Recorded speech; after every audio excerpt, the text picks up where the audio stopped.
Question transversale.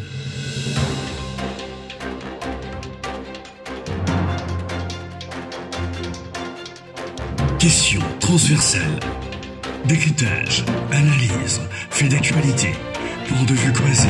Suivez le magazine Question transversale avec Steve Mbouyi qui fait les points avec ses invités. Bienvenue à tous.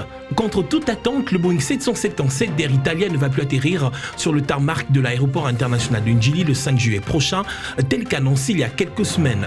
Le pape François ne se rendra plus jusqu'à nouvel ordre du moins dans la capitale congolaise. Alors les raisons évoquées sont sanitaires. Le Vatican, dans un communiqué rendu public, a fait mention d'un problème au niveau de son genou. Il apparaît depuis un temps en fauteuil roulant. Grande déception toutefois à Kinshasa et à Goma, les deux villes marquées dans son agenda. Une annulation de voyage non sans conséquences, autant du côté des nombreux fidèles catholiques et autres que du côté de quelques entrepreneurs qui s'y préparaient, notamment par la mise sur pied des visuels, t-shirts, drapelets, képis et autres. Les maisons d'imprimerie ont en ce moment en stock du matériel de la logistique qui devrait servir pour cet événement. Entre déception, perte et manque à gagner, cette annulation a fait des remous. Question transversale. Merci à vous de nous suivre. La dernière visite d'un pape en fonction à Kinshasa remonte en 1985. Jean-Paul II avait alors foulé pour 2 jours la capitale du Zaïre à l'époque sous Mobutu. Le pape François élu en 2013 devrait effectuer pour la 5e fois un périple sur le continent africain depuis son élection. Alors c'est une annulation prise avec beaucoup de regrets du souverain pontife qu'il a d'ailleurs exprimé au lendemain de cette annulation. C'était lors d'une homélie depuis le Vatican. Maintenant, je voudrais m'adresser aux populations et aux autorités de la République du Congo et du Sud-Soudan, très chères, avec grande douleur à cause de mes problèmes au genou. Je dois reporter ma visite chez vous. Cette visite qui était prévue début juillet. Je ressens vraiment un grand regret pour être obligé de reporter ce voyage auquel je tiens particulièrement. Je vous demande pardon pour cela. Prions ensemble pour qu'avec l'aide de Dieu et des médecins, je puisse venir chez vous assez rapidement. Gardons espoir. Aujourd'hui, pourtant, pas de choix, à la grande déception tout de même des fidèles catholiques et même de ceux qui ne le sont pas. La capitale congolaise et la ville volcanique étaient déjà décorées aux couleurs de l'événement. Les effigies du pape au message des bienvenus sur les grandes places publiques et même sur quelques véhicules à Goma, l'ambiance de l'accueil se dessinait peu à peu. Un pape en fonction n'est plus qu'une entité religieuse, mais bien plus aussi vue comme une autorité politique non des moindres à travers le monde. C'est ce qui justifie d'ailleurs cette grande mobilisation. À Kinshasa et à Goma, cette visite était perçue par plusieurs comme le signe d'un soutien du souverain aux populations meurtries de l'Est. Nous nous attendions à son message d'espoir, un message de réconfort à ces populations du Nord Kivu qui sont meurtries depuis des années. Et malheureusement, voilà, son voyage est reporté. C'est un sentiment de regret. On pensait que sa visite, son arrivée à Goma et au Nord Kivu pouvait toutefois influencer.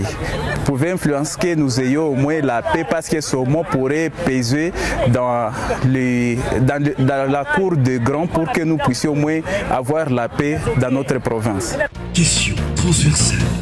Alors, beaucoup de regrets, il faudra le dire, du côté de quelques entrepreneurs qui étaient déjà en cogitation pour l'événement qui mobilisait du monde. C'est un autre revers de la médaille de cette annulation. C'est le cas, par exemple, de Oman Ngungu, un jeune patron d'une maison d'imprimerie qui avait déjà reçu plusieurs commandes des particuliers de quelques structures. Banderoles, t-shirts, drapelets, képis, l'organisation était en cours. Sa photo, postée sur les réseaux sociaux, est très rapidement devenue virale. On l'y voit, tête courbée dans son bureau, devant un tas de t-shirts imprimés à l'effigie du pape. Une expression de regret puisque ces t-shirts ne serviront peut-être plus ou pas d'aussitôt.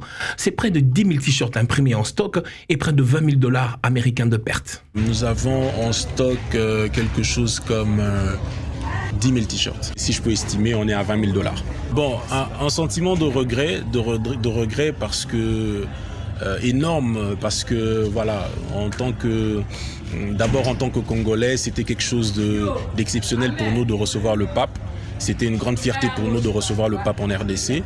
Et en tant qu'entrepreneur, en tant qu'imprimeur surtout, regret parce que nous avons, moi personnellement, fait une grosse perte parce qu'on s'était vraiment préparé à faire bien les choses, à imprimer énormément de visuels de support pour recevoir le pape.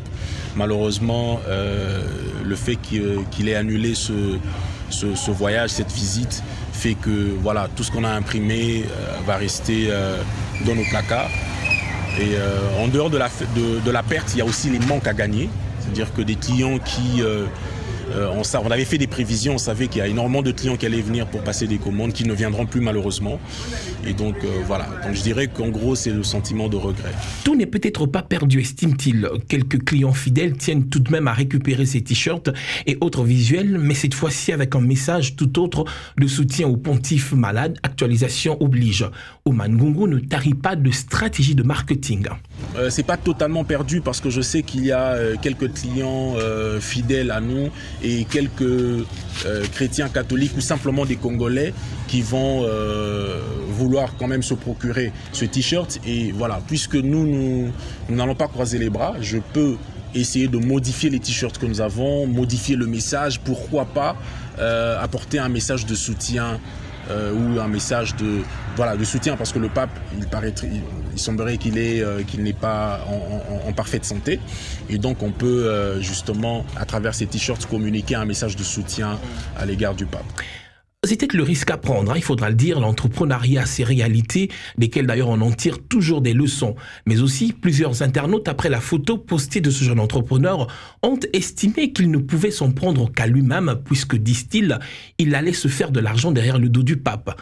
Très mauvaise manière d'appréhender les choses, estime Christine Chika, coach et entrepreneur. Déjà, entreprendre, c'est un risque qu'on prend. Et les risques sont, je dirais, inévitables. Et les risques sont permanents. Donc, en tant qu'entrepreneur, nous devons plutôt travailler sur la gestion des risques par une bonne planification.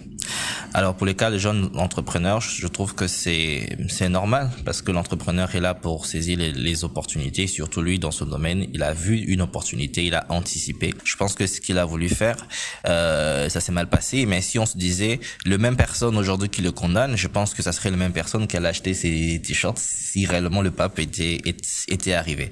Donc, c'est arrivé, ça l'a instruit en tant qu'entrepreneur et en même temps, ça l'a donné, je pense, que ça lui donnera plus d'opportunités parce que il est interviewé et donc du coup, c'est un événement d'un côté triste mais en même temps joyeux parce que ça lui garantit une certaine visibilité et je pense qu'il aura certainement des clients en plus. L'espoir est encore nourri dans le chef de plusieurs Congolais qui croient en une nouvelle date fixée pour sa visite au pays, surtout en ce temps de crise sécuritaire que traverse l'Est de la RDC, où il devait d'ailleurs tenir une messe. Une situation qui tient beaucoup à cœur à Giorgio Mario Bergoglio, âgé de 85 ans aujourd'hui, qui avait d'ailleurs, je vous le rappelle, fait un don de 150 000 $ américains en faveur des populations de l'Est. C'était en 2018. Question transversale. Voilà, c'est la fin de ce numéro. À très vite pour un prochain.